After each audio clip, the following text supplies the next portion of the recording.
I remember there was this one guy who got attacked by a kangaroo. I had a patient once, we're resuscitating. He described what his wife was doing at that time at the other side of the hospital. There's no way he knew that. Did you know that David Lee Roth became an EMT here in New York City? I did. I got a complaint to the Board of Medicine written in crayon. I did not shower one time.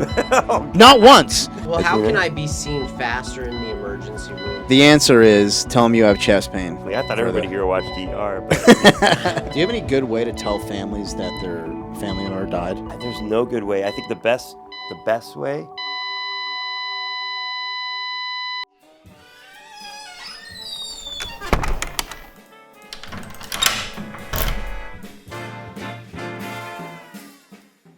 All right, so welcome to Close the Door Behind You, episode Who Knows What. The most important thing right now is that we have Dr. Dreyfus here, all the way from Miami Beach. Welcome, Laurent.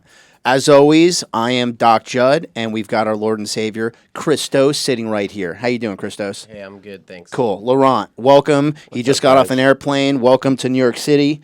We're happy to have you. Got up 3:30 a.m. to make it to the airport back home, so Jesus. It's going to be good. Did you take a nap? No nap, man. Just, the energy here is crazy. Wow, that's crazy. I had to take a nap, and I got up at like 9 in the morning. Good for you. It's all adrenaline. So what's got, like, we haven't seen each other in a few years. We used to work together in an emergency room down in Florida. What's been up lately? Any cool stories or what's been doing? It never gets dull in the ER, especially, where we work, down in Dade County there, 305. So, people are out of their minds, but it's always good to help them out. And you were telling me, though, that, so you work at a teaching facility, meaning that you teach emergency medicine. So every year you have new residents, meaning new doctors who just came out of medical school, and they are learning. And the first week in July is like their first week of the year. So it could get a little bit hectic. July's a tough month, People are just transitioning from the school to the training. Right. And, a lot of people think when you graduate from medical school, you're a doctor. But the reality is, as you know, it takes about 5 years out of your residency, not medical school, to really hit your stride. So, it could take a while, First week out of school, you're just, you're trying to log into the computer while there's a code coming in, It's like, forget about logging in. Let's start some CPR. A code meaning somebody's dying, and you guys have to drop everything and do CPR and save somebody's life. Exactly. I thought everybody here watched ER, but but it's like you're trying to get the logistics of just showing up, and now all of a sudden you're thrown into this critical situation. It's a lot for these guys. I feel bad for them. Are they starting before or after 4th of July? Not sure. I'm pretty sure it's just the day after, which is probably even worse. Yeah. Did you have any? It's like everybody's like missing fingers. Well, that's what I was going to ask you. So I remember the last time I worked at the ER, we were working together. The last 4th of July, somebody blew their hand off. Yep. And came in, and it was a pretty gruesome sight. One time I saw a guy that I guess his Roman candle wasn't going off, so he decided to look in the tube and see what was going on. No. Oh yeah, that was not pretty. Did it go in his eye, or? Yeah, it went through his eye and to the back of his skull, and obviously he didn't survive that, but that was just a gruesome injury. That was the worst I've ever seen. From a Roman candle. From a Roman candle. Took a look. That was the worst tube. you've ever seen from a Roman candle, or period? No, in general, I think, because it was so gruesome. Yeah. No, not the worst from a Roman candle exclusively. But I feel like that's also sort of natural selection, right? I imagine. Yeah. I imagine. I'll let you come up with that conclusion. I would just have discarded the product. Yeah. But, some people are curious, more curious than others. Some people just think that they, have it's kind of like gambling. Like, if you do it a few times and, you win, you think you're good at it. Yeah. Same thing with riding motorcycles. Same things with playing with snakes. Same things with, playing with fireworks. Mm-hmm. Yeah. Yeah, I guess, for me, I've never shot a Roman candle. I'm scared of them, Mm-hmm. But somebody, I guess, who's used to it, it's like, I used to be really into fireworks. All the time. Every year I'd buy $500 worth of fireworks. But then I think it was 3 years ago where I got some M80s and stuff, and I was lighting them off, and it popped way faster than I thought it was going to, and I was like really close. Thank God it wasn't in my hand or anything, but I was so close that like my ear just like, like Saving Private Ryan for like a little bit, and I was like, okay, maybe I should like chill out with this. Yeah, what about those videos you see? There's 6 people, 10 people sitting in front of the house on lawn chairs.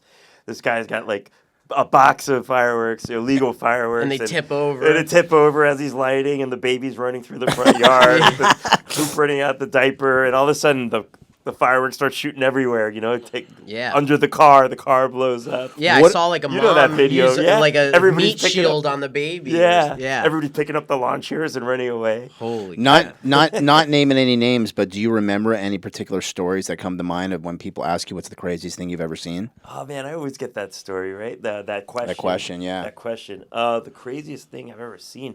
I mean, there's just been so many incidents, so I always tell you, pick a body part. I'll tell you what's crazy. Throat. Throat. Craziest one on that. A buddy of mine, he was eating a Cuban sandwich. I don't know if y'all ever been down to Miami. These are the best sandwiches ever. A medianoche. Mm-hmm. We actually used to work with this guy. He was a hospitalist at Cleveland. He was a hospitalist where we used to work in South Florida. Yeah. And this poor guy, he's at a party, eats one of these little Cuban sandwiches with, like the roast beef, the ham, and the cheese. And all of a sudden he feels something in his throat. He swallowed the toothpick.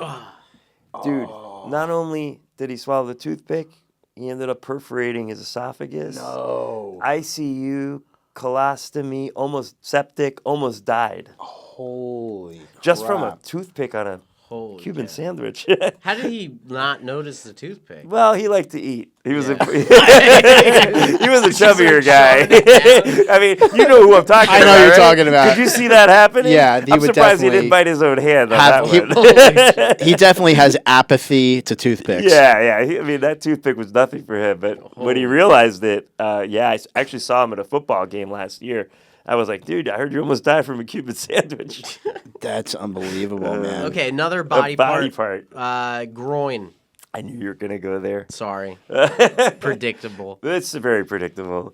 Probably the craziest one was I was sleeping, and I was on call as a resident, and I was at a trauma center, and they were like, there's a patient in room 6, go, check her out, for young girls. I look at the chart, 19-year-old female. All right.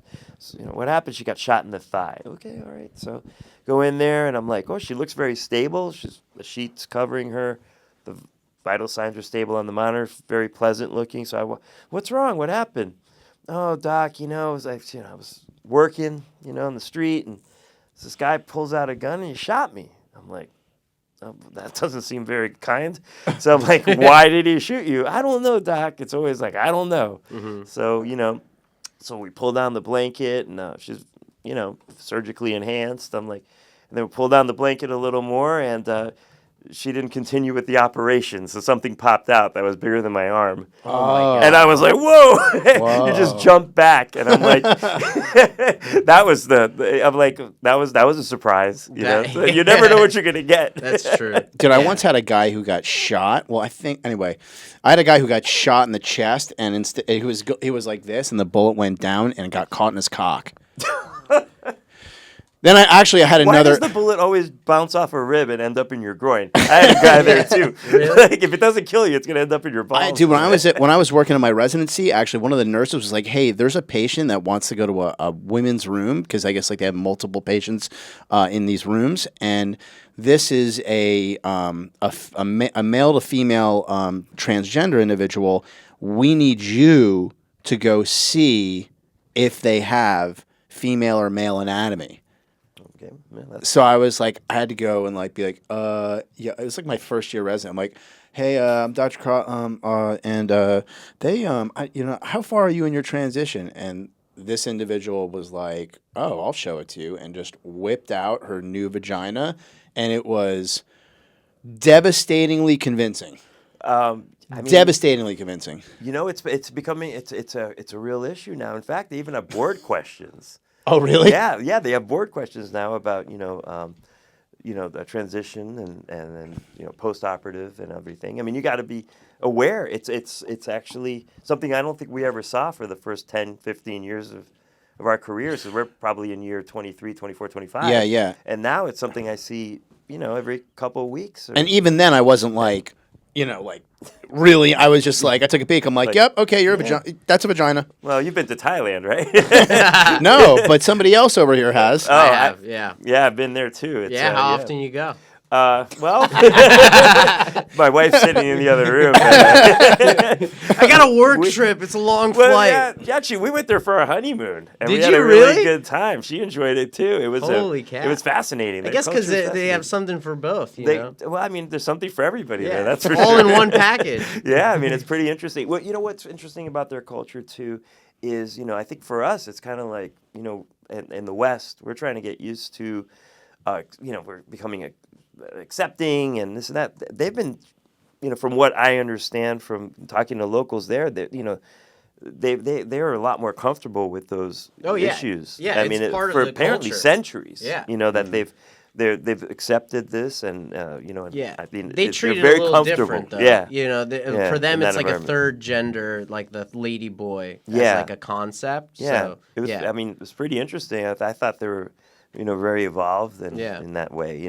Wonderful. Yeah, I joke about it. I'm like, the most beautiful women you've ever seen are men in Thailand. That's what they always say, man. You just got to check the elbows and the knees. Maybe an Adam's apple, but I mean, I thought that area of the world was actually the most peaceful.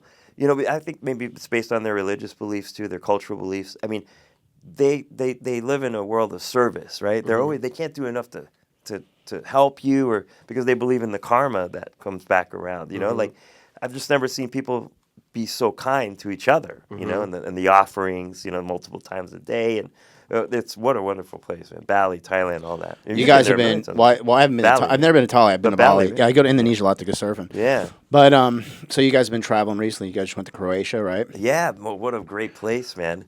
So do you and your wife? Do you guys travel a lot? We try to. We had twins. Oh, that's right. 7 years ago. Nice. And that really slowed us 7? down. 7 already. 7 Crazy. Years. They're gonna be 8 soon. So yeah, I mean, it slowed us down a little bit, but now that they're a little older, we're able to get out there again. Nice. Yeah, we just did a little cruise in Croatia. Do you bring them along, or you leave them with a babysitter? We had until this year. Yeah. Thank God for we send them to camp this summer. Okay, so, cool. my wife's Jewish. Yeah. You sent her like Jewish, sleepaway Jewish camp? Yeah, Love it. I didn't grow up in that culture. I'm Catholic. And I'm like, so my wife told me everybody goes to, Jewish camp. Or just camp. But, the Jewish kids go to camp in the summer. I'm like, at first I was a little apprehensious, because I'm used to Catholic camp, and you don't want to send anybody to Catholic camp. I went to Catholic camp for 12. I want to send my kid 12 years. It's a little sketchy. Yeah, I want to send my kid to Jewish camp to learn how to be good with money and stuff. That'd be.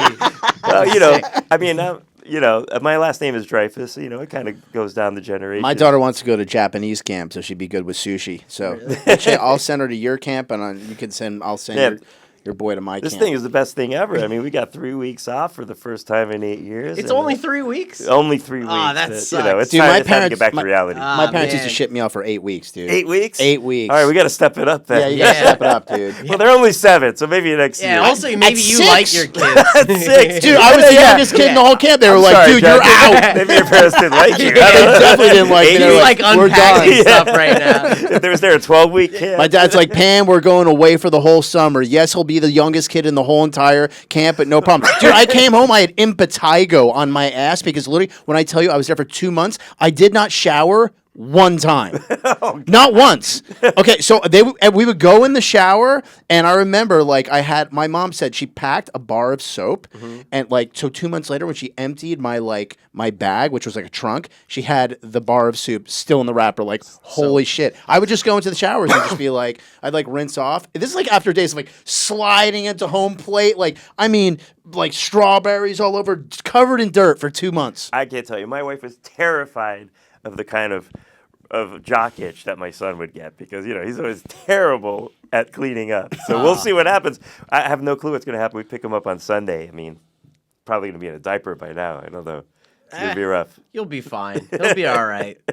Judd's parents sent him to the same camp. It's 3 weeks, and then they were like, "Well, can he like stay longer? Like, if you just give him the key or something?" He's over there, this like dirty crawling kid. Yeah, they used to send us both away. It was like, and my sister and me, like, beat it, kids. We're gonna have a good summer to ourselves. I don't know, man. The way I grew up, it's like, I don't know. We were like feral in the summer. Like Catholic school ends, and you're on your own because we end before everybody and start after everybody. That's what you pay for, I guess. And then for 4 months, basically. Now it's like summer's like 8 weeks, 9 weeks, maybe. It's shorter now? I feel like it's shorter. I don't know. Well, you guys start early and you end early, like in the middle of August. What's like? So you've been you grew up in Florida. I did. What's the difference between the Florida you grew up in and the Florida now? Oh man, where do we start? The Florida I grew up with. So I grew up in Hollywood, Florida, kind of like just south of Fort Lauderdale, a little bit north of Miami Beach. Mm-hmm. And the Florida I remember. We lived in Miami Beach together. I live there now. Right. And it was like nursing homes and old folk homes, whatever. Mm-hmm. There were no ALFs back then. There were just a bunch of old hotels that these elderly people kind of just rented rooms in and lived out their lives. Right? Yeah. So Miami Beach was not sexy. It was crime ridden. Florida died in the summer. You could hear a pin drop. Traffic, wasn't what it was now. I mean, Florida was, Miami Vice kind of days. I grew up in the 80s in Florida, born in the 70s, but I remember the 80s. Now, I mean, I'll be honest with you. I remember sitting on the beach. It was Christmas. Well, that's what we do in Miami, sit on the beach on Christmas Day. And I remember it was 96, and I'm looking at these buildings being built South Point. Yeah. And I'm looking at this building going, man, I just saw in the Miami Herald, they're selling condos, 2 bedrooms, $260,000. Who the hell is going to pay $260,000 for a condo? Maybe now it's $260. $26 million. Yeah, now it's exactly. Yeah. I mean, literally, that condo is probably 4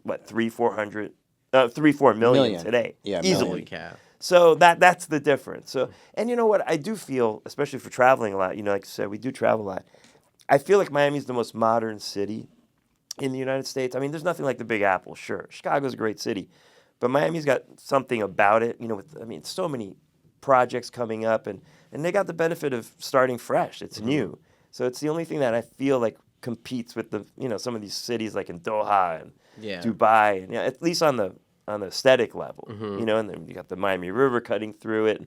South Beach is kind of beat now. Miami Beach is beat. Everything's going to the city. Yeah. Everything's in Brickell and Edgewater and all these Wynwood. Interesting. Yeah, the city's changed dynamics, but yeah, it's completely changed. And Fort Lauderdale's catching up too. I mean, it's exploding. It used to be a sleepy place for older people and died in the summer, and older people came down all year round. I got a question for you. What are what's something that people wouldn't know you have a large fund of knowledge about? Like, obviously, you're a doctor, and what's something that you're particularly knowledgeable about that people don't really... Particularly knowledgeable about... That's a good one, Judd. Yeah, like you've dove into it, Wow. It's kind of sad because I don't think I have particular knowledge about anything. About... Interior design. Come on, Lawrence. Oh my gosh, my wife's calling me out. Interior design. I know way too much about interior design. Really? Yeah. Why did you not think that was something to say? Are you ashamed of that? No, not at all. I guess it was just I never thought about it that way. Yeah, I guess we're actually. Yeah, I just know way too much about design. Why'd you get into interior design? I guess my oldest friend, my best friend, is a interior designer, builder. He's a builder, and got it. Secret gay relationship. Yeah. Got it. I'm from Miami. I'm really into interior design. Yeah. And assless chaps. I don't know what it is. It seems like all the guys I know, talk about the all the guys at the Pink Flamingo just talk about interior design. When we get together at the Blue Oyster Club. That's what we talk about. All right, let's go back to the next body part. What's the craziest thing you ever heard about? What you ever saw in a foot? The body part game. The foot. That's a good. I saw somebody accidentally shoot their foot with a shotgun. And I that saw is the gnarly. wadding. You know what the wadding is? Like No, so I in didn't a know what a wadding is. So the shotgun shell, there's like the bullets, which are called like I don't know what they're called. And then there's literally there's shell, a Casing or shell? No. So the shell it's got two things. So it's got the bullets, which are like, either bird shot, or it's got the shot, which is the metal, and then there's a piece of like a divider, and that's called the wadding, and then behind it is the gunpowder.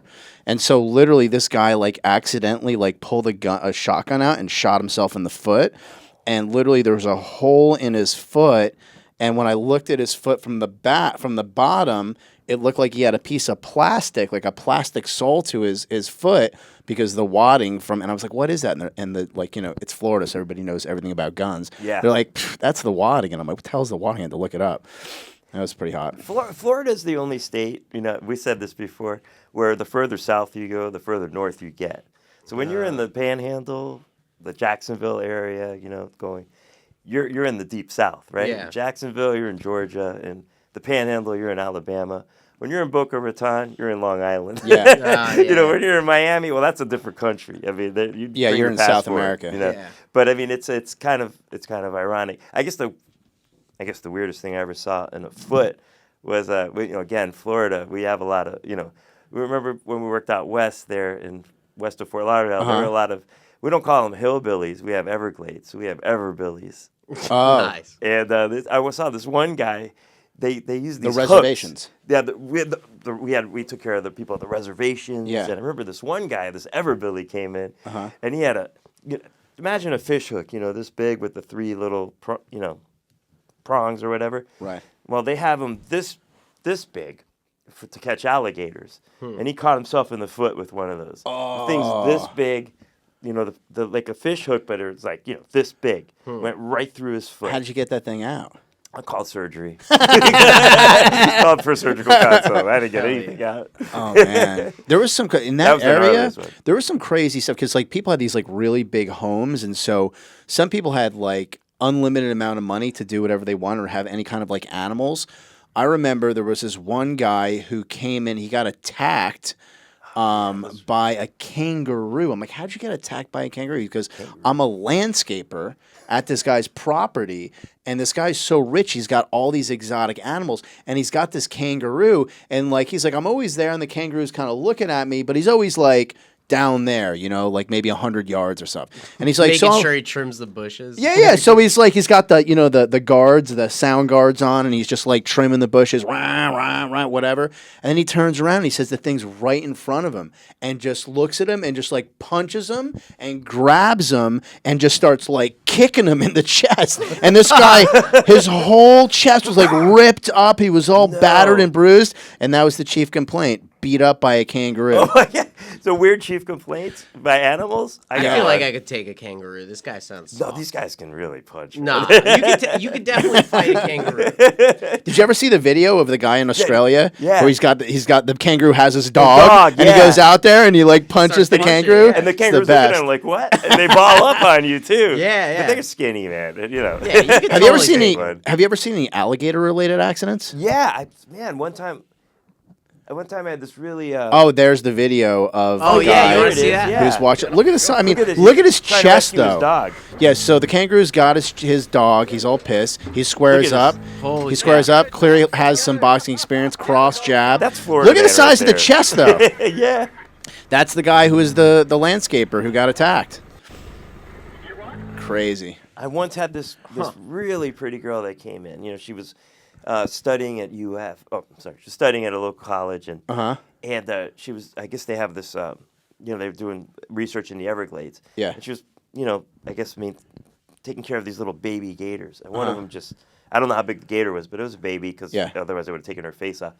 It just bit right into her face. What the hell was? Wow. Dude, I mean, was it stuck on her face? And you had to pull it off? No. She pulled it off, and she came in, and her face was just torn. Half her face was Crazy. just sticking out like this. And I told her, I said, man, that's, I felt bad for her. I mean, it's young, a lot of life ahead of her. Very attractive. I'm like, yeah. You know, and I'm like, listen. And you know, call the plastic surgeon. They're like, "What kind of told her. insurance do they have?" I'm coming in.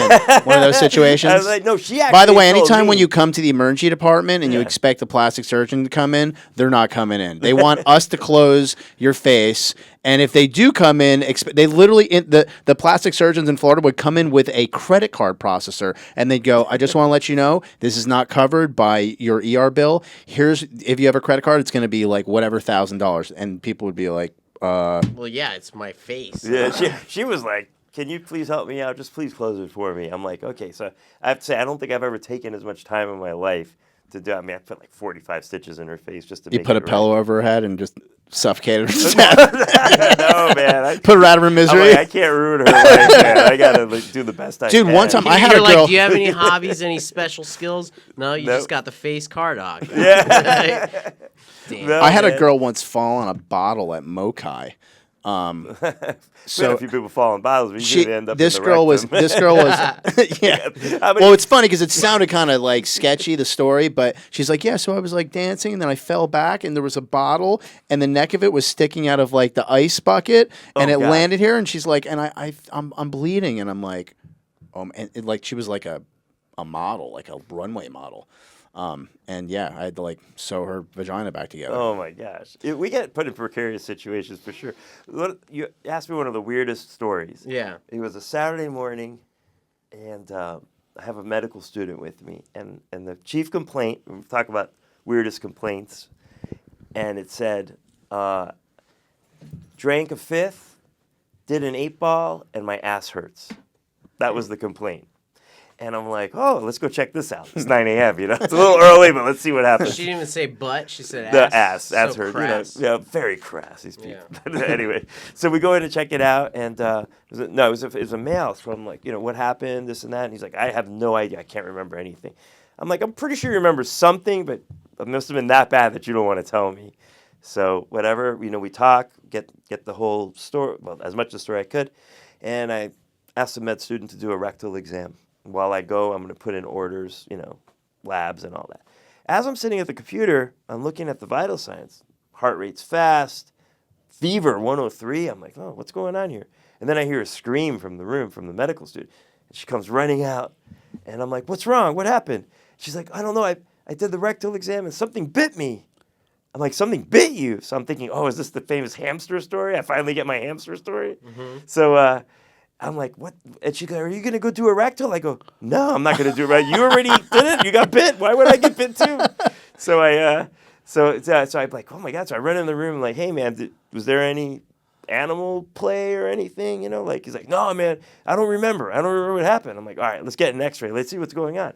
Stat x-ray, phone charger with the 2 prongs sticking down.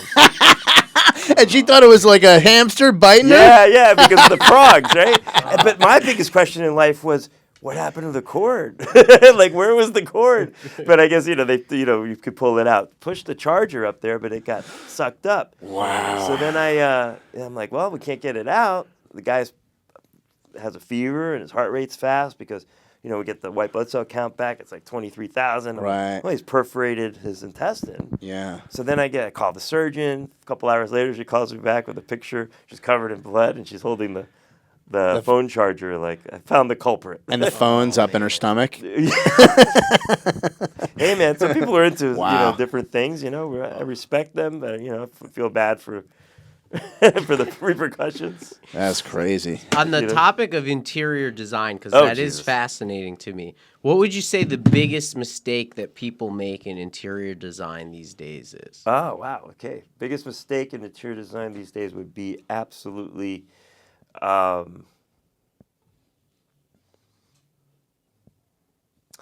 too many niches. Yeah? Too many niches. Like boho, that kind of stuff? No. Like too many niches in their walls when they design things. They're trying to be, cool with the like recessed stuff. And, but the most important, the biggest mistake in interior design is lighting. The lack of lighting is, believe it or not, I just spent like a ton of time on lighting because I'm building a new house. And we just that was like the most important part of it. Wow. Is the lighting because it changes everything. And right. Like recessed lighting in the ceiling. Recessed lighting, tracks, recessed tracks, and And did you knock down your house? We did. We didn't knock it down, but we tore down about 2/3 of it and filled in the pool and built the back up. And you filled the pool in? Are you going to put another pool in? We're going to put in a new one. Yeah. All right, thank God. You got to see this thing, man. I live in an old 1930s historically registered home in Miami. Oh, that's cool. Yeah, it's kind of cool. Judd spent a lot of time there, a lot of late nights, studying. Yeah, we did a lot of studying. Interior designing. We were reading peer-reviewed documents, trying to brush up on the latest techniques in emergency medicine. That's right. You know what? I remember. Do you remember the first time we met? I believe that it was in the bathroom at one of our friends' weddings. I thought we met before that. Where? In Boston. Boston? Yeah. Oh, we did in a another strip club. friend's bathroom. That's impossible. Remember? I've never been to a strip Matt. club. We were with our buddy Matt. Remember that stripper? Me in a strip club? Never. That's impossible. Remember we were at the ACO. But so I do remember College. the American College of Emergency Physicians meeting in Boston, which was absolutely the most boring time ever. And I remember going to a strip club there. Remember? That's funny. I think one of the dancers did a header and kind of rolled down the aisle. Yeah. And some of the cheers. Did we help her or did we laugh at her? Remember? And then the bouncer kicked us out. No. You Kicked remember? us out? Yeah. Why did he kick you guys? The girl tripped and then the chairs kind of went flying and he's and they thought it was our fault? They thought it was our fault. Do you remember this? We were with a couple of our colleagues. It sounds like so many other nights from back in those days that we were I can't what's quite. What's going on here? The girl can't stand up. She tripped. The chairs went flying. And they're like, you guys need to leave. We're like, we didn't do anything. We're just sitting here. Dang. That's funny. Did you have to pay? I don't remember anything So you like could have that. left without paying and probably win. We were just there for buffet. You can't go to a strip club and not You guys pay. have any more scallops? That's all we do. It was a cheap lunch. I mean, we were young. We didn't have a lot Speaking of money. about getting kicked out of places, I got a question for you. Let's say that Andrea, your wife, is not in town. Let's say she's in Croatia on some trip, and you get arrested. Who's your first call? So I can't call her because she's in. No, she's away. She's away. My first call? Wow. I'd probably prefer to stay in jail. Yeah. Yeah, I don't think there is a call. I'm just going to hang out for a while. I feel that. It's like a good break. There's for no everything. call. Yeah. My first call is I mean, I don't really even know. I can imagine I call my brother. Come get me. Yeah, that makes sense.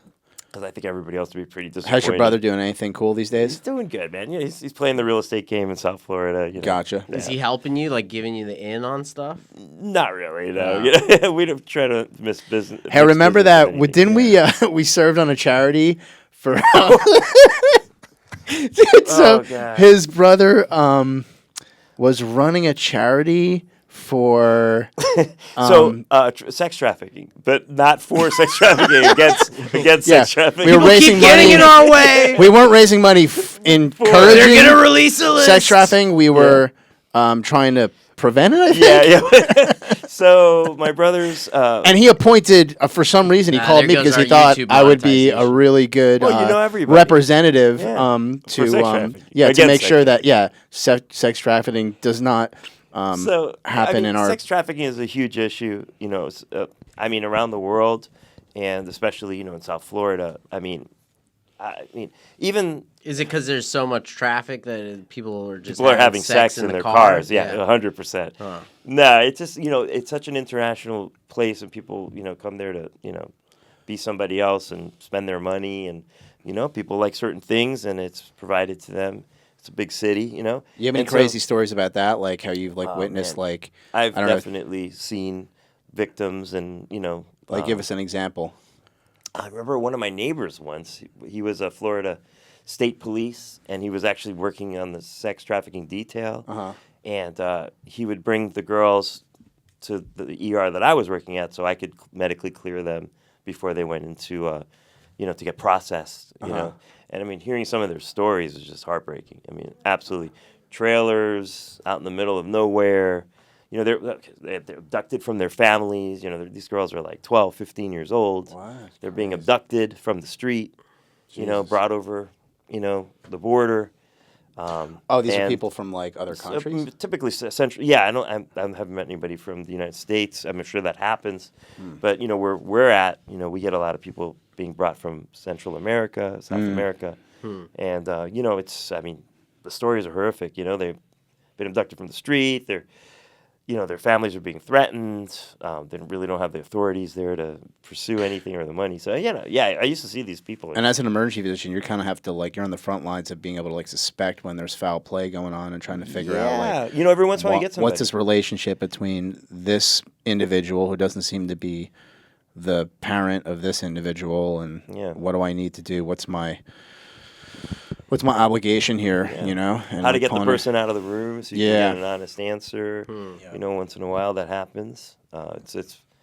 It's a mind game. It's you have to have a sharp radar too. So, I mean, I haven't personally made any great saves or picked up any, wonderful, oh my God, you saved somebody's life from getting. I mean, I've been. You probably do them every day, and you just don't even. You're not really realizing it. I mean.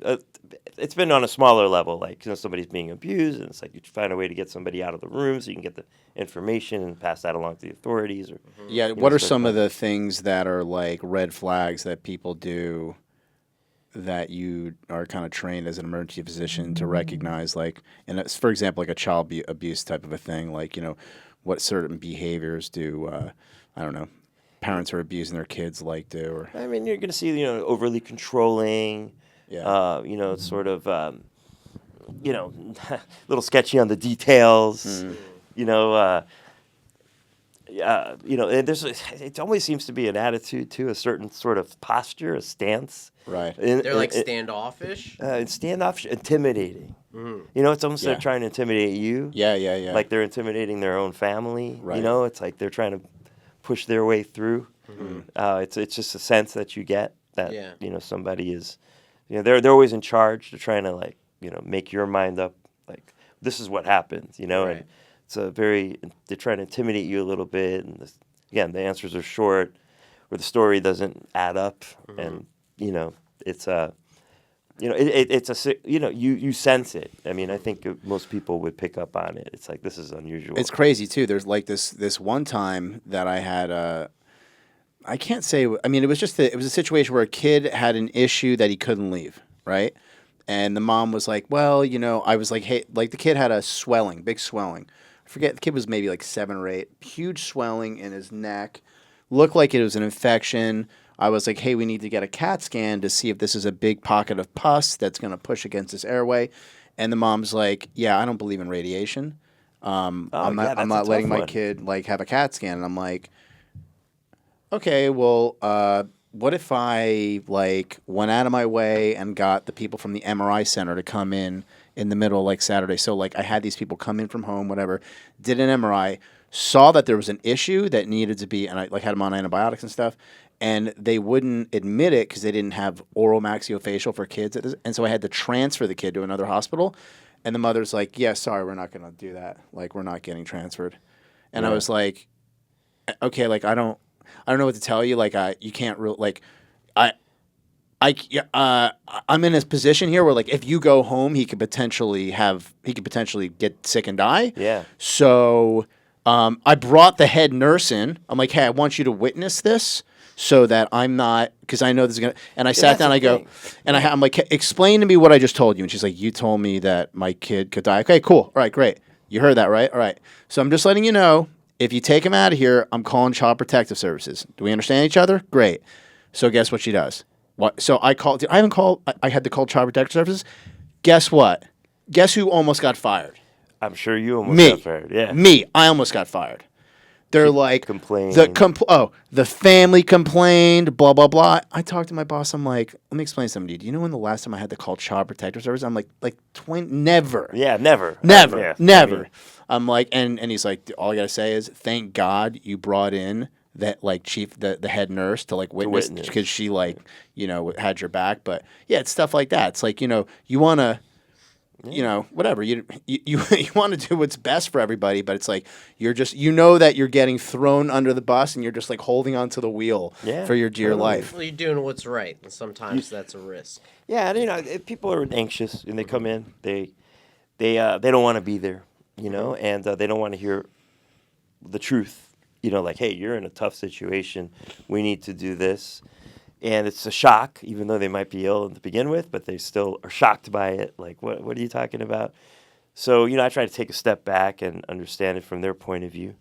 But, like, you have to have witnesses, like you can bring the charge nurse in or whatever.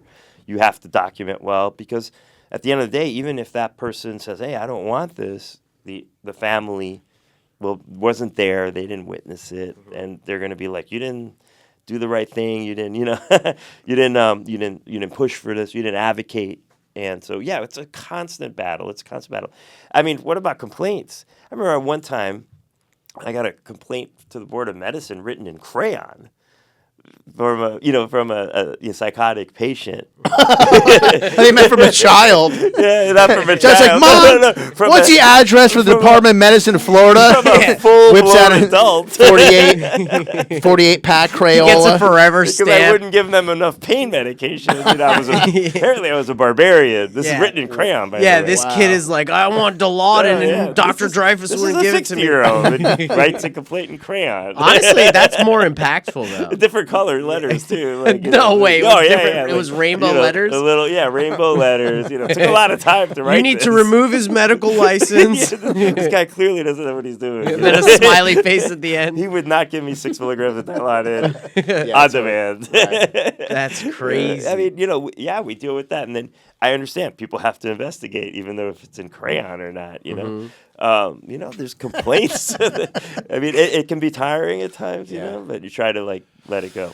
Let it go. It kind of rips your soul. How about when you get a legal complaint? That's the worst. Oh my gosh, it's the worst. You get a notice from risk management, which is the legal department of the hospital, and they're like, "Hey, do you remember this person?" And you're worst like, words what? in emergency medicine. Do you remember? Yeah. Do you remember this patient? Yeah. It's never good. You never know. He loved you. Yeah. Or you saved his life. Do you Yeah. remember? No. It's always like, do you remember? Yeah. It's all downhill from there. Oh, shit. That's crazy. Did I ever tell you about the patient who got shot? They wanted to bring that patient to our local ER. And so, actually, I don't even care. Whatever. I was going to leave names out, but I was working on the beach. The charge nurse, Dr. Crosney, you have to get on the radio right now because they want to bring a patient who got shot here. So it's a small community medical center. If somebody gets shot, you need a whole trauma team because a bullet can go through multiple different areas, and you have to have a lot of people. It's just saying, if you're in a community medical center, there's one doctor, a few nurses. We just don't have the capacity to care for a trauma. So anyway, they whatever. I go see a bunch of other patients. I get on the phone. I get on the radio, and I'm like, "Hey, listen, Dr. Crosney, we're not a trauma center. What's going on?" Yeah, bullet wound to the back of the shoulder. I think it's just in and out. I'm like, "Okay, what you're describing to me is a gunshot wound to the posterior thorax, which means that the bullet could be anywhere in the chest, including the heart. I strongly advise you go to the trauma center, which is a mile down the road, but it's across the intercoastal, which is inconvenient for this particular paramedic."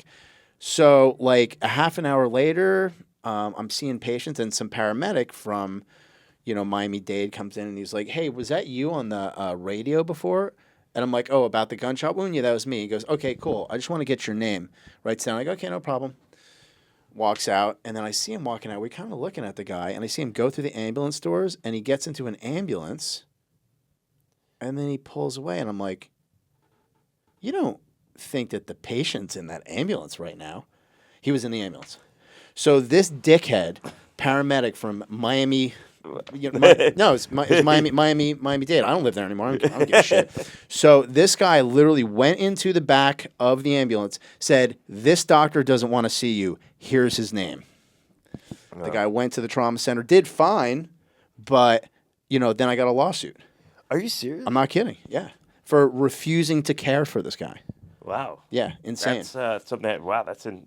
I thought I heard some bad stuff. By the way, I think that paramedic is now a captain or some shit like that. Well, that's insane. And that's the thing is I talk to the attorneys. They're like, "There's nothing you'll be able to do." They have what's it called the protection. Their sovereign immunity. Sovereign immunity. Yeah. I don't know. I mean, I've been fortunate. all the guys I've run into have been on that paramedics side have been great. Dude, 99.9% of the paramedics are cool as shit. Yeah, that was like could not have been thrown further into under the bus. It was insane. Yeah, that's nothing happened worse. of it. Yeah. Because there were no damages specific from not us taking care. So thank God. But especially these days, people are just throwing out lawsuits left and right. Everybody's trying to cash in. Right. I'm trying to find a good one myself. Yeah. Me too. Let me know if you figure it out, man. I mean, I'm trying to. The difference is when you trip and fall at the pizza parlor, hit your head. You're suing a business, right? Right. And you got to do that at Walmart. You got to do it at Walmart or at a government building or something. But they're insured, but it doesn't go on anybody's name. It's your business, right? You try to do that to a physician, we carry that around with us. Although we're insured, we settle. It goes around. Unfortunately, we're held to a higher standard. So when they look you up online, you've settled these lawsuits, you look like you're a bad guy. These things happen. People, a lot of times the attorneys walk away and they distribute the damages. 10% to this guy, 20% to that facility. 15% to this ambulance service, and it's like, I mean, is that really? I mean, dude, how crazy is that's the real world. I still have to every time that I apply for a license in another state. Yeah, you got to list everything. I have to list what I just told you. Yeah. I have to write out the whole entire story, and I have to actually provide a letter saying that it was dropped. Yeah. Oh yeah. This is for nothing. It's like, but this happened 20 years ago. Yeah, and you have to say that it was nothing. Yeah. And provide documentation that it was nothing. Yeah. I mean, it's like, I thought it was nothing. Why am I having to do this every single time? Yeah. It's the people don't, I think, people don't care, number one, that they're hurting another. I mean, a lot of people that are doing these things, they don't care about you anyway. They just want to get paid. And they don't realize that they're, like I said, I don't think they care anyway, but they're really hurting us, And well, what should I look out for to sue a doctor if I'm interacting with them? Like little things that I can pick up on that's ammunition. You know what? For a I just lawsuit. think we just found our next job. We can consult people on what to look for. Yeah, like I'll just go in with my Meta Ray-Bans, record the whole thing, and just figure that's out. the next thing, right? Yeah. Oh my god. So what are some things I should look out for? I don't know. I've never seen anything like that. Yeah, fucking narc. We could tell you a couple of emergency physicians to go ask for. You should go see my last boss at X, Y, or Z. You got any retaliation places I can break my leg Give at? a couple ideas. No, man. But you know what? That's funny that you mentioned these, Ray-Ban, Meta glasses, whatever. It's such, today with social media and everybody's, got their phone out all the time. If something happens on the street. And I always wondered, we're sitting in this, in this high-stress situation. And, I'm just waiting for the day that somebody pulls out a phone, catches you at an off moment, and makes you look like the biggest jerk in the world, Right. You didn't care, this and that. I mean, you're just trying to, watch Coldplay with your and all of a mistress. Sudden, and then with your HR director, and all of a sudden you're done, Yeah. But, you're just trading crypto during a trauma. Be like, you got the airway? Cool. Yeah, man. Bitcoin just went to 100,000. It's something I've been, literally for, 12, 15 years, it's like, I'm trying to tell people that something serious is going on. And in the back of my mind, I'm thinking, oh my God, is somebody in the next curtain over? Because, sometimes we're not separated by walls, separated by curtains. I mean, it's a critical situation. We're seriously overrun. The population, amount of care that they require and the amount of resources that we have, it doesn't match up.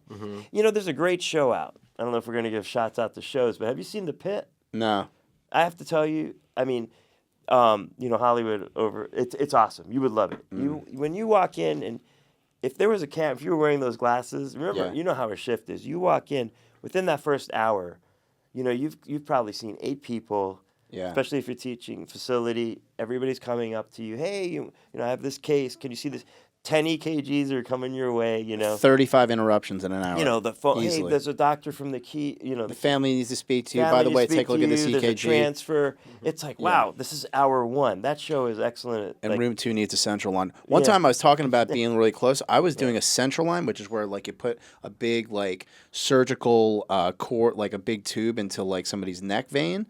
And I'm sitting there. This is at the place in Miami. and I'm putting it in, and all of a sudden I start hearing like water splattering. There was this homeless guy who got up behind the curtain, whipped his piece out, and started pissing right next to me. I'm literally sterile, in a gown, putting a central line over a guide wire, and this homeless dude is pissing right at my feet. Wow. Yeah, so that's what you deal with as an ER doctor. Yeah, you're like, oh, it's like, man. So the Pit is a medical show? Yeah, it's a medical show. It's on Max. You know, it's HBO Noah Max Wiley, now. the guy that used to play Carter on ER, HBO Max. Yeah. I don't know ER. Oh man, you're too young for that, right? No, I knew it. I just, I wasn't interested. That show, you too, right? That's our generation. It probably got me through med school. ER, yeah. Yeah, back in those days. I liked House. House. Yeah. House was cool. That guy, yeah, he would do really great with press Gainey scores these days.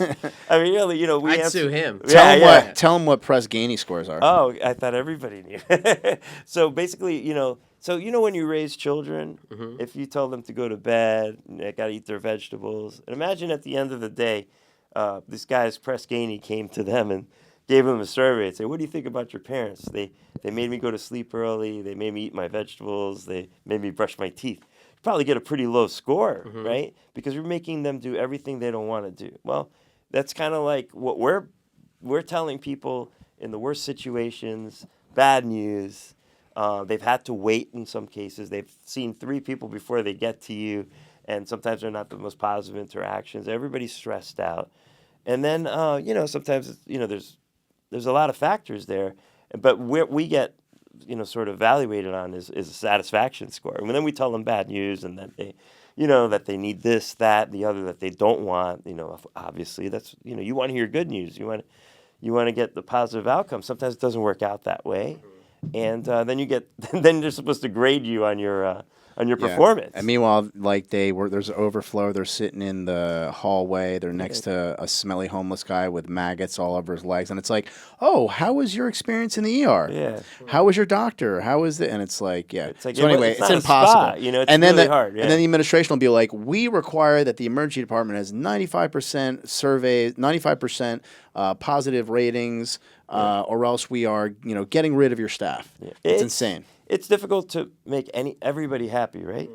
And in this situation, it's difficult to make anybody happy, but you try, and again, like people are stressed out. It's not an easy situation, it's not a positive interaction to begin with most of the time. So to try to, and I mean, I've had people accuse me of being too positive. Like I literally walk in a room, I've had a woman look at me and literally go like, "What the fuck are you smiling at?" And I'm like, I'm just trying to be, Just trying to be nice, man. Yeah, trying to introduce myself. That's it. I'm sorry. Yeah. Sorry that I smiled. Just like you told me my mom died. Why are you fucking smiling? Well, your mom died. High five. How you doing? I'm Dr. Crosney. It's like, I mean, you walk in. Why are you so sensitive? Like, hey, I'm such and such. It's like I don't even want to meet you. I just want to get out of here. It's like, I get it, man. I totally get it. Try to, it's like, when you go to the car dealership, you're like, don't forget us on your customer survey. It's like we're panhandling at this point. Don't forget us when you leave the hospital, and make sure you give us a 5. Right, and most people It's kind of like people that fill out those surveys had a bad experience versus a good experience. Well, that's surveys in general, right? Yeah. Like people. Usually, it's an opportunity for you to rip into somebody with what you didn't like, not because you were good at it. Like you expect somebody to be good at their job. Like. Why, Why do you have that job? Yeah, well, I expected to come in here and have a good experience. Why am I going to give you a pat on the back? I mean, I told you thank you. I get that point of view. Well, how can I be seen faster in the emergency room if they've deemed my thing not a priority? Well, I mean, you could shoot yourself in the foot. Okay. You could swallow a toothpick. Okay. How can you see yourself faster? How can you get seen faster? Sometimes you go to the ER because, like, your doctor says, like, hey, there's nothing I can do for you on this. Like, you need to go to the ER. And then the ER, they're like, oh, we have, like, a guy who's shot over here. We have another guy, like, we're not going to see you in, like, 2 hours. So what's the code for, like, my daddy owns this hospital, Oh, or something yeah. like that. Where We've heard that many times, or something close to that. Yeah, something that. Yeah, would get I me don't think seen that really faster. works. My neighbor's the CEO. Yeah, I mean, what you need to do is, hey, listen, we got to do what we got to do. It's like a wartime situation. Yeah. What's important goes first. What the most critical always goes first. I mean, it's just the way it is, man. Yeah. We try to smile it off, play it off, and let everybody know that we care, and we do. But, I mean, it's not going to get you seen any faster. The answer is tell them you have chest pain. That works. Damn. If you ever get arrested, just say you have chest pain. Yeah. How crazy is this? One time, there was a lady who was arrested, okay? And so she got brought in by the police. They always have chest pain. Always have chest pain, right? I see the complaint. I see accompanied by police. I went, man, I was literally writing her discharge papers as she went by. I was so mad. I'm so busy. I go over to the room.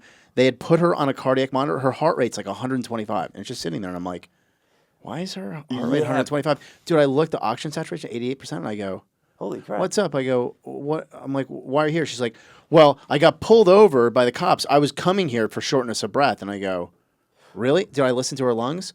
Lung sounds here. No lung sounds here. Had a huge pneumothorax. Yeah. I ended up putting a Drop chest lung. tube. So I she was almost legit. I had to put a chest tube into her. I was literally sending her home before I even went to see her. It's dangerous. Yeah. That's so don't why. pretend to have chest pain. Well, unless you have it. it's more dangerous for us because you get desensitized, you get numb to all this So stuff. many people crying wolf. So crying wolf, and then the one, you can't. That's why every single person has to be looked at like it's the real deal. Dude, I once had a patient who crazy. showed up. It's crazy.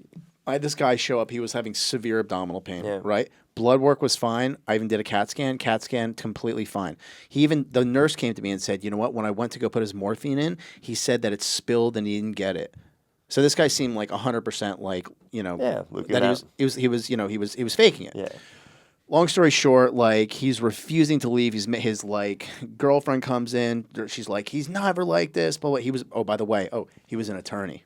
So I was like, I better be a little bit cautious sending the guy home. Okay, fine. We're gonna admit you for observation. So the admitting doctor comes in, sees him, goes, okay, listen, I'm just gonna order another CAT scan. I'm like, nobody ever orders another CAT scan. They order another CAT scan. I get a call from the radiologist.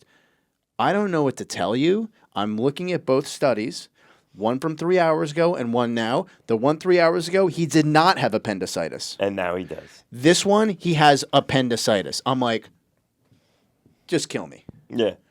How does that happen? It just didn't show up radiographically. Sometimes it takes a while to catch up with presentation, but that's just the thing. It's like we can only do so much, right? How does that happen? I mean, honestly, we're in the same boat. It's like, that's why you got to look out for these guys. When it doesn't make sense. But the problem is there's a lot of people out there that are embellishing for other reasons. Right? They want pain medication. They don't want to go to jail. They need to spend the night, or they're just some people are just hypochondriacs. Just a little. More sensitive than others.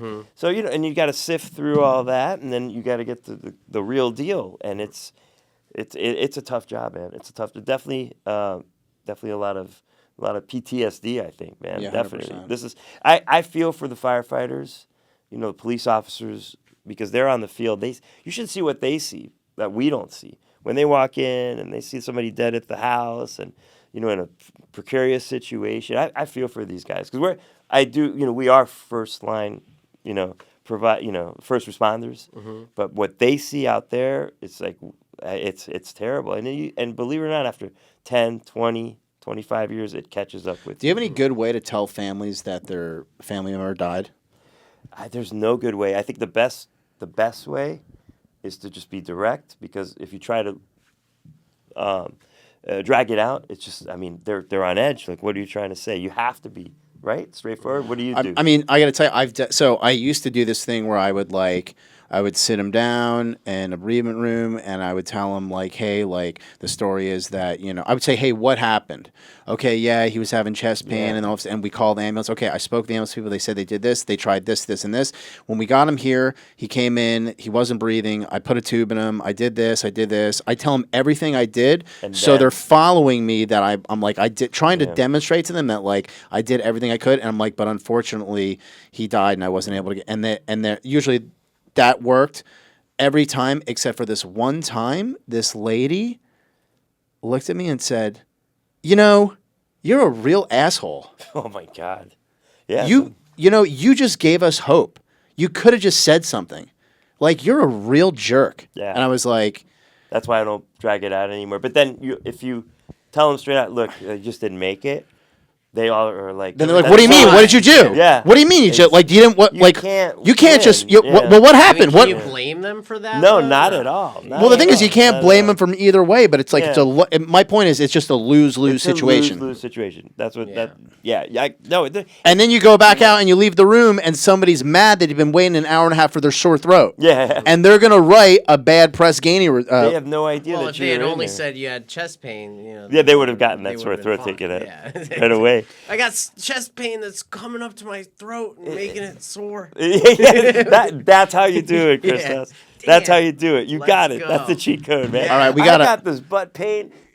No, I got this chest pain that's going right down to my butt. Oh, that's a hemorrhoid. All right, so we're going to pivot. We're going to go to the section of our podcast called the Lightning Rounds. Oh, God. This is where we ask the same questions to all of our guests, and we're going to start it off with ChrisTos is going to ask the first question of Lightning Round with Dr. Laurent Dreyfus. Hit it, ChrisTos. The irony of it being called Lightning Round and him taking like 10 minutes to say what it is that's amazing. Ironic, yeah. Yes, but what is one hack that you know? It doesn't have to be medical. It could be medical that more people should know about. Like one life hack that you use and you swear by.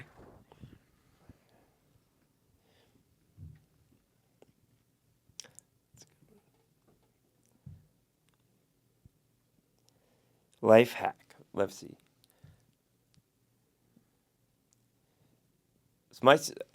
My life hack would be... Don't say some corny shit. No, honestly. The life hack is set your expectations low. Yeah? Yeah, because when you want too much and you fall short, so I read this one thing.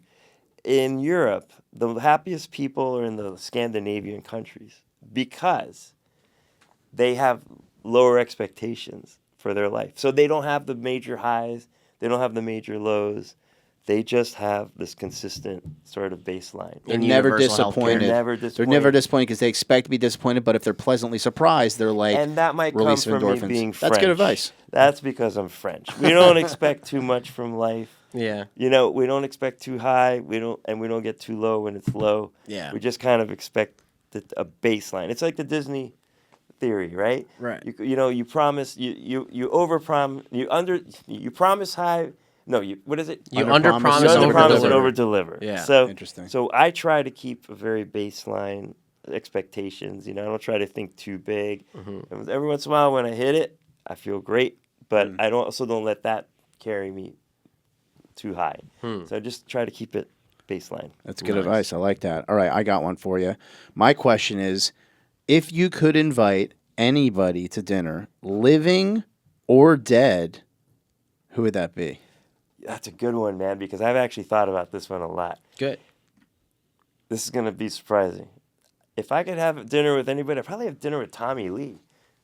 Really? Yeah. Like Pam Anderson, Tommy Lee? Yeah, like old school Tommy Lee. Yeah. This newer Tommy Lee, Yeah. So like when Motley Crue was cool. Can I travel back in time, or do I have to? Yeah, do it absolutely. Today? You could travel back. Yeah, I think I would love to hang out with Tommy Lee for a night. I think we would have a really good time. That's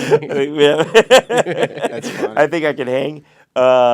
If I always think about it, if I could hang, another person I would love to hang out with, David Lee Roth, back in about 1979. I think I had a good time. Obviously, you can and see you I would be a liked it, child. But I would, as an adult. Okay. That's a whole other set of problems, I think.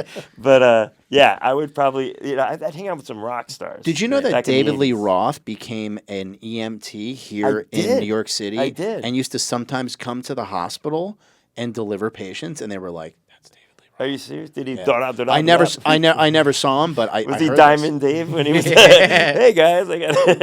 Is that he just used to do it for fun? Unbelievable. How cool is that? Every time he Well, delivers did the you- patients, he's like, Yeah. Did you know his dad was a physician? No. Diamond Dave's dad was a physician back in California. Very Interesting. wealthy one, actually. Yeah, he's from a good family. another Nepo baby. Nope. So since you face death constantly, right? Obviously, you've thought about it. What do you think happens to you after you die? Oh, this is a terrific question. I think so. I do think I do believe in like the redistribution of energy, and I think that we are an energy form. I think there's much more out there. I don't think the energy within us dies, and I know that sounds probably cheesy, but maybe not as cheesy as believing in heaven and hell. I do believe that we go somewhere and in some other form and in some other dimension. in another dimension. I'm not sure about reincarnated? reincarnation, but Okay. in some sort of universal plane that we're like a transition into we transition something into else. something. You know, I don't think it just. But I also don't think that may be something that we're conscious of. You know, but I don't think it's all over. I don't, and I think evidence to that is there's people that have had experiences, and to go in the whole other realm that they can't explain. Right? That are too detailed to be able to be made up. It's like, I'll give you an example. We've seen this in the hospital. I had a patient once that passed away. We were resuscitating. He described what his wife was doing at that time at the other side of the hospital. There's no way he knew that. He described what he saw his wife. Meaning you were coding him? We were meaning coding like him his while heart his had wife stopped, you're doing had walked CPR, to the other side and of you the got him hospital. back. Got him back, and he described what his wife was doing before she came back. Was his wife a big fat fatty and she was eating, and he was like, man. "I'm sure she was eating That was somewhere." the craziest I story. thought it was like she was shopping. Yeah. She was She was talking during a cheating movie on me in the parking lot with the security guard. I know what she was doing. Yeah, no, man. What did he wasn't say that she was cool. doing? I don't remember. I mean, she was in the other side of the hospital crying with the kids in a certain room that he described. Wow. And I'm like, he described the whole experience that he was. And he never saw that room. He never been there. He's never seen that room. There's no way he could have described what he saw. So he did like some sort of astral He projection. yeah. or That's what he something. described it. He could see the Floating room from a certain angle. He described what was going on. He said he went to the other side of the hospital, saw his wife with the family grieving, and then all of a sudden he came back. I mean, that was my only experience with that kind of crazy stuff. I mean, I've never had any cool experiences like that personally. I mean, Thank God. yeah, I guess so. I mean, Yeah. thank God. But I know that that's the only one I've ever heard of. But I was there and I saw it and I heard it. So I don't know. That's pretty cool. Yeah, I thought about that a lot. I've never really talked about that one. And when people when they see like that bright white light, what do you think it is? Like the people that claim they see a white light or a tunnel or I something. think most people are full of shit, but I know that this guy wasn't. Yeah. I don't know. I think a lot of people are full of shit. But, I could tell you that coolest story. This is one of my favorite. I was once at this hospital we used to work at, and this lady was after her shift. Nice lady. She was after her shift. A career waitress, 60 years old, smoking. Rough life. Walking to. This is the kind of environment we work in. Walking back to the ER from her car late at night, 11 o'clock at night. And there were these two brothers. They used to come in all the time and would get a psychiatric hold, what we call in our state a Baker Act. And these guys would come in and start threatening people, and they would get held or whatnot. Well, but they also had a lot of medical problems, so sometimes they would get admitted to the hospital. And one brother was admitted, and his other The other brother called that night a bomb threat into the hospital. They were doing things like this, crazy things.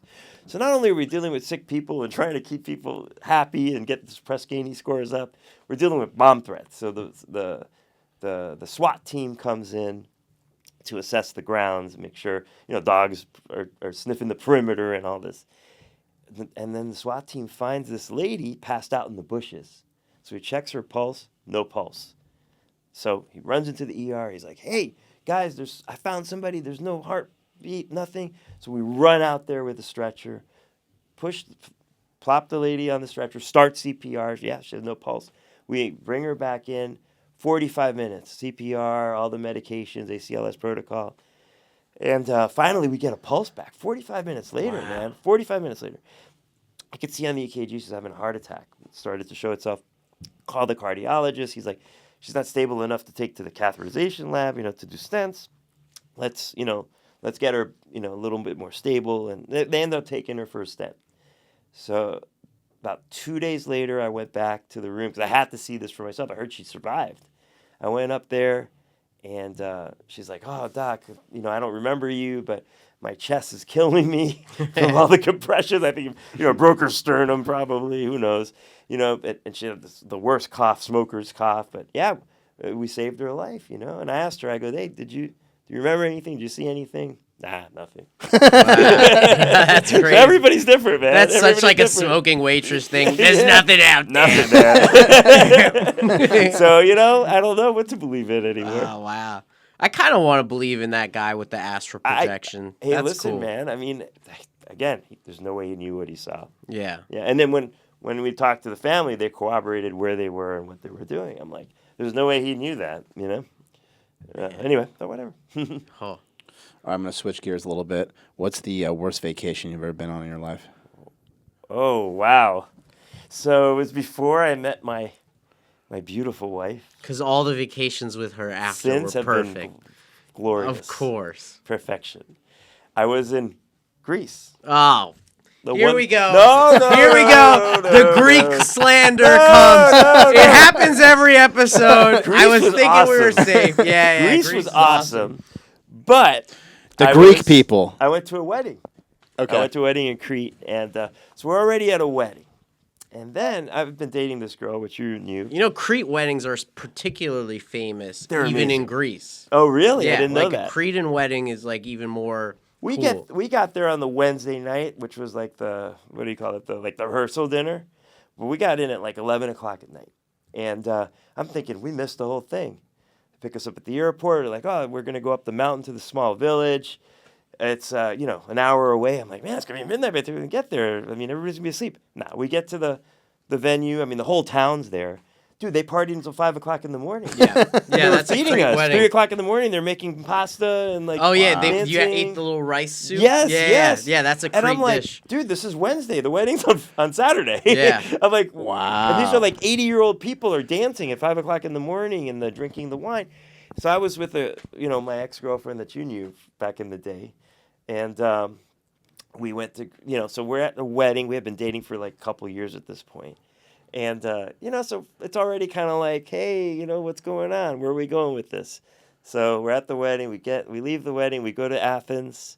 And then my brother had gone to Paris after he had gone to the wedding with us and with his girlfriend. And he calls me and he goes, "Hey, I got good news." And all of a sudden his now fiance goes, "We got engaged." And then so my ex-girlfriend gets up from the table where runs and just like fuck you, runs out the restaurant. Like I'm like, what the hell is going on? Because you didn't propose. I didn't propose to her, but even though we had been going out more time than the people who got married or the guy that got my brother who got engaged. Yeah. So we get back to the hotel, and there's a little I'm just taking it, getting yelled at and all that. You text your friend, "Yo, fuck you." I'm dude. text my brother. I'm like, "You're an asshole, Yeah. man. Yeah. Why did you get engaged?" So I get to the airport. It's been all night. I can't barely keep my eyes open. I'm so tired. I'm like, I can't take this anymore. I ended up having to fly home on a different airplane. Oh. I was like, I can't do this. I'm like, Right, we're you gonna be can't stuck sit on an next to her, airplane, yeah, and I don't yeah. have a parachute. Wow. So we ended up taking different flights. I'm like, I'm not going on this flight. And then I get home. And you guess- paid for both flights? Of course. Of course. And guess who's waiting for me at the airport when I got home? Even though she got there 3 hours before me. Oh, Just she's to just keep yelling at brooding. me. Oh, Like, oh my God. TSA was like, everything okay, miss? She's Oh, like, my- everything's everything's fine for just now. Thank God he picked you, Andrea. Yeah, thank Holy God. cow. Wow. I You dodged Sometimes the you need bullet. that, but you know what? Sometimes you that was need the those worst situations to have the wrong person demonstrate that they're not the right person yeah, for you. that was a good situation. You're probably looking for that subconsciously. I think so. I think Yeah. sometimes you kind of holding out, waiting for that definitive moment. You're like, oh, here it Yeah. is. That's the thing. Waiting for the representative to go home and the real person to show up. Well, I that, mean, it's pretty bad when you have to fly 13 hours on different planes. Like it's. I don't know. I tell my friends the same thing all the time. Like, I took a while to propose to my wife too, but I tell them, wait 2 years, date for 2 years, right? Then move in together, do that for at least a year, then propose, and then ride out the engagement for a while they think they're in. Once they think that they're in, you see the true darkness. And if they pass that test, then you set the wedding venue and all that scheduling. Yes, I think that's a good plan. Yeah. But Fools rush in. Fools rush in. fools rush in. That's the problem. Yeah, I'm gonna limit my my words right now. Yeah. Oh, sorry. Yeah. So I got a question for you. Now that you are, I'm sorry, I kind of interrupted. Did you have another No, question? you didn't. Stop. Okay. So you're in New York City. We got great food here. What is your favorite food? What are you excited to eat while you're here in New York City? Oh, we got a long list. We got off the plane, checked into our hotel, and went straight to Katz's Delicatessen. Nice. Across from Judson's. Yeah, across from your place. Now everybody knows where you live. In case they're angry at you. Probably I got tomorrow Dorman. we'll definitely go to find a nice Greek diner. Oh, yeah. I mean, we hit all the fancy spots. Oh, right? ask him for the best Greek. He's Well, yeah, what's the best this guy Greek is the place best. around You here? You got to go with him though because you walk in, he starts like talking You speak shit. Greek? Yeah. So he starts talking shit. He's like, I fucking hate Greek people. And then like they look at him like, is he really fucking? And then he'll be like, and they'll turn to him and be like, and he'll start speaking Greek to him, and they'll be like, and all of a sudden the wait was like an hour long, and now like we've got a seat in the best spot in 2 minutes. I got another Greek story. I was in Greece once, another time, and I'm in the cab with a friend of mine, and we're heading to the train station. We're going to go to Turkey. And Boo. yeah, I know, right? So I'm in the cab, and I'm telling my friend, oh, we're going to Istanbul. The guy pulls over, and he goes, it's not Istanbul. It's Constantinople. Yes, dude. And he goes, say it, or I'm not taking you to the train. He's fucking right, dude. That's right. I'm like, oh, yes, sir, Constantinople. That's a real Constantinople." patrioti, Yeah. I'm like, really? No. No problem. Respect, man. Constantinople all the way.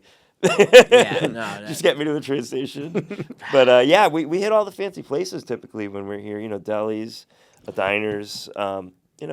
What's it? You should send him Pizza. to. Definitely pizza. What's your favorite Greek? I mean, my favorite place he brought me to is Kinclades, but I think maybe Yeah. everybody goes there. I mean, it's a good place to go. Kiklades is good in Astoria specifically. That one. Oh, okay, in Queens. Yeah, and then another really good one in Queens is Bahari. Oh, we got to go to Yeah. Queens. Well, It's actually, not that bad. Well, no, actually, so I lived in New York when I was a kid. I don't know if you knew that, Judd. So I'm from Haiti. Oh, really? This is different. Yeah, I'm actually from the Caribbean. And when I was 7, we moved here in 1980. And my dad, also from Haiti, grew up in Queens. Oh. It's in Woodside. So we actually... Woodside's where I live, dude. Are you serious? Yeah. My dad grew up in Woodside. Holy cow. And we lived here and then in That's Long funny, Island, man. and then moved to Miami or South Florida in the mid 1980s. So yeah, man. So Astoria sounds good. Yeah, you should totally go. I mean, take an Uber or something. It's pretty quick from here. Yeah. Like, it's not that bad. We'll And they're check in it out. Midtown. You go right over 59th Street. You'll be right there. Yeah. Really not that far at all. Oh yeah. Yeah. Yeah. I was actually here too. Like I was trying to figure out whether I was going to move back to New York when I was in med school. I'm thinking about doing emergency medicine here, actually in the Bronx at a program up there. And I was here. If it isn't for timing, it wouldn't be anything. I was doing my emergency medicine rotation in September of 2001. Oh, really? Yeah. So and I knew this was going to go to 9/11. It always does, It right? always does. and Wait, am I older than you? I think you Because I was in maybe- residency Yeah. at Beth Israel. I graduated in 2002. Oh, I graduated in 2000. Yeah, so you Okay. got 2 years on me. Oh, okay. But we might be the same age, though, because I took a few years off. I used to be a bartender. I thought you got left back. For a couple of years. I took a few years off. He was like a bartender in South Beach, Miami for years. Yeah, that's during my dope. residency. I paid my way through school. Yeah. And then I was in my Did you visa. dance You're at really not Chippendales or helping something? the case of... I'm not Chippendales. Wasn't Chippendales. there are The way Matador? too many Weren't you at the breadcrumbs. Matador? It wasn't Chippendales. I don't want to say any names. That's funny. Well, Usually on Sundays. Oh man, yeah. I was a bartender. I'm into interior design. I love Miami. Where's I this don't know, going? dude. I just I got a beautiful wife, though. Hey, everyone needs a mustache. Yeah, better in Thailand. all right. Well, listen, we're so happy that you came all the way from Miami to join us here at Close the Door Behind You. I miss you. I'm glad that you got to meet ChrisTos, and next time you're in town, we'll have to have you back. All right, man. I hope it was good. All right. It was great. Yeah. All right, guys. Thanks, you. everybody. you. Take care. Bye, guys.